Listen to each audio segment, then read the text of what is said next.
band, and you're listening to Rich and Josh, and you heard it on the X. Hi, folks. Welcome back to the East Coast Premier Music Talk Show.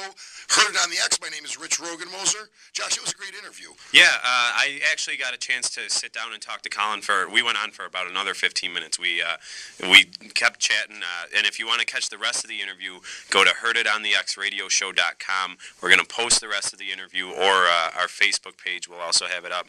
But me and Colin, we went on, we talked about songwriting, drinking, gun control. We did. So seems to be a recurring theme on this show, gun control for some reason. So check it out, and it's very. Where are they playing? December 17th. December 17th and 18th. They are bringing their acoustic tour to Hamilton Place up in Hamilton, Ontario, doing 2 nights up there, which is actually where they recorded their live acoustic album 2 years ago. So they're coming back there doing 2 nights. So that's going to be a cool weekend event. It's fantastic. So December 17th, you can catch the Trues, and the doctor highly recommends them at Hamilton Place. And go to Heard on the X Radio Show to catch the rest of that interview, which is a great interview. Right now, we're going back to our Christmas show, and in studio, we have the legendary Buffalo band JOYRYDE. Jana, Mike, L, Dennis, and Dick are all here. Hi, guys. Hello. Hey. The studio is jammed right now. There's instruments and just people everywhere. Yeah, they're going to be playing a couple live songs for us, and we're going to keep it all Christmassy. How are you guys doing? Band's been busy, super busy. Great. Band's real busy this time of the year. A lot of gigs. Can you hear me over there? Sorry. I can hear you, yeah. You got to get a little closer, Mike. The Christmas time busier for you guys? You guys are busy all the time. Yeah, we have a pretty steady schedule all year round, actually, so we're pretty fortunate. Yeah. Now, mainly, how long has the band been together? Go ahead, Dick. Since 1981 is when the band was originally formed, and we're always proud to tell people that the way we are right now, we're virtually unchanged for the past 15 years. Really? Which means we've existed longer than the Beatles. That's true. But we didn't make as much money quite as the Beatles. That's true. I heard from your accountant that you make way more money and you hide a lot of it, Dick. That's what I heard. Offshore bank accounts and such. God, music stores. Cayman Islands. Yeah, that's right. He has an account at the music exchange that he keeps steadily, He's got a tab that he's built up. He doesn't even use a tab. Dick comes in with hundreds. And just pays. JOYRYDE dollars. That's right. You guys mainly do a lot of commercial stuff, a lot of corporate stuff now, which is a lot of the listeners out there might be interested in. How do you get into that? I mean, you guys still do a certain. I'd imagine the bar gigs you do are the ones that you enjoy, places that you enjoy playing. Well, for years we were doing all bar gigs. Like any band. For first 10 years or so, and then. People would come out and say, geez, you guys are terrific. You want to do our wedding? At first we said, no, we don't really do that kind of. But then before you know it, you do a few weddings, and before you know it, you're doing corporate events, and just kind of snowballed from there. So we don't refuse anything anymore. But corporate events is really, it's the way to go. I mean, it's a better paying gig. It's generally an earlier gig, right? That's the way to go. Yeah, absolutely. It's better to start at 7 o'clock than it is at 11. Without a doubt. Much better. Yeah, I mean, a little bit more money, a little bit friendlier crowd. We do play, the bar gigs. You'll get 2 or 3, gigs from there. You have the corporate people coming out to see us. Right. Where they don't have to dress up and all that. So now, for anybody listening, a corporate gig's not that easy. It's not like you're going to just go out there with a 40-song set list and play corporate gigs. You guys put a lot of time into, busting tunes, rehearsing tunes, staying current, having a good mix of earlier stuff too, correct? Well, we have to function like a football team, not necessarily the one that's in this town. No, seriously. They won today. Yeah, give them props. But no, really, we have to, we have to read the crowd, and you have to be, you have to be able to be all things to, almost instantaneously to cater to the event. So Mike does an excellent job of that. Like, he'll read the crowd, and we'll talk about what we might do. But we're always, you don't. After 15 years, you don't even think about it. We just all know where to look at all the times in case we have to throw ourselves a curveball, and that's the magic, I think, of being successful at a corporate gig. It's being able to adapt and respond really, really quickly to what's going on out in the dance floor or out in the venue. And you guys still put time in rehearsing, and I mean, it's not like you're just resting on your laurels, correct? Yeah, we had a very big song list, and about a dozen years ago, we added the Hitman Horns, and we do all kinds of music.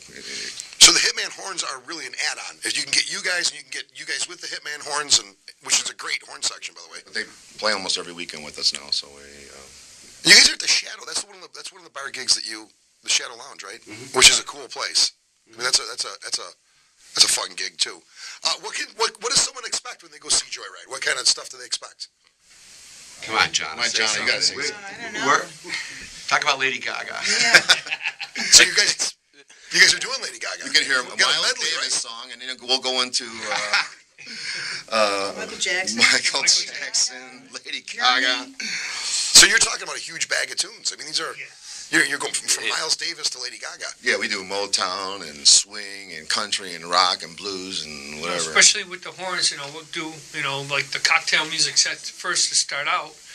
Keep it light, you know, doing, swing, and then all of a sudden we can break right into Chicago and then go right into the, R&B, right up to Lady Gaga today. And what is your favorite stuff to do? Do you have favorite stuff? I mean, you got to have something that's We got also do a lot of original music. Do you? Exactly. Yeah, so Even on the bar gigs, you do original music? even at weddings. Oh, yeah? Really? Everybody turns around and goes, what was that? Hey. At the corporate gigs, a lot of times people come up, what was that song? And it was, written by Dick or written by Mike. Yeah, I mean, and that's the thing. You guys have immense talent in your band. I mean, all of you are very, very talented. We also have very many lengthy bass solos that we do. Dennis wailing on a bass solo in the middle of a wedding. I think what's really nice too about what we do. Like you asked, what's our favorite thing to do? I don't really think we have a favorite. What we try to do is really learn everything at as high a level as possible. So on any given night, I mean, we'll do our what Al calls the cocktail set. Mike and I prefer to call our jazz set. But we love playing jazz standards because we can. Right, exactly. We can make that transformation where we can be a jazz band for 45 minutes, and then like all of a sudden we can come out and we can be, we can do disco stuff, or we can do soul stuff, or we could do, or John was saying we could do Journey. We've also stepped up our onstage technology quite a bit. So in all seriousness, some of us were a little skeptical, like me, but I actually love playing the Lady Gaga stuff. I really do because it sounds so cool. Like with the stuff Jonna puts on her voice. I mean, I get a big kick out of hearing it and playing it. I think that happens frequently for all musicians. There's songs that you're not really crazy about listening to, perhaps, and I'm not saying that Lady Gaga is that case, but there's situations where it's not your favorite thing to listen to, but when you get into them and start playing them, you realize, wow, this is kind of fun. I remember back in the day, Pat Benatar always being that way for me. It's like I never wanted to listen to it, but it was fun stuff to play. So you can run across that happening a lot of times. Don't lie, you listen to band. We notice that we just like learn tunes that bring a reaction from the crowd. That's what we try to do. Yeah, I mean, whatever it is, and sometimes it's like even brings a reaction from us. Yeah, and it'll wake up a crowd too when you bust out Lady Gaga right after Miles Davis. No one expects it, and it really wakes up a crowd. Yeah, and it's nice because you can get so many different types of people to enjoy themselves, and that's really the name of the game. I mean, you're there to entertain. You're there to get as many different people, 21-year-olds to 60-year-olds to enjoy themselves, especially at a wedding. That's why weddings are really harder gigs, because you have so many age groups in one place, or corporate functions where you have, CEOs who might be in their 60s and, the young guys that are just starting out in their 20s, so it's not an easy, it's a very difficult thing. Well, it can be really challenging too, because if we're playing a corporate event or if we are playing a wedding, we have no control over the seating chart. So there's nothing more panic-stricken for a guitar player than to look out and see that the first table nearest me consists of people that are 95 years old. Yeah, that's always big fun. That is always. We can play to the 95-year-olds. Yeah, we play. Oh, we play to them, but it can be a little bit intimidating, because we know that sooner or later the younger people in the audience are going to come up to us and say, "Okay, guys, crank it up," and we're like, "Okay, well, your great grandfather is sitting over there." Nana's right there. Yeah, Nana doesn't want to know about your poker face. You know what, We're though? actually the only band in Buffalo that has a kick-ass version of Yellow Birds. You know what I do if I walked into a place and there's 90-year-olds right there at the table? I just give Al a drum solo right off. First song. Let's get those people away from that table so we can do Just scare them. Blow them out early.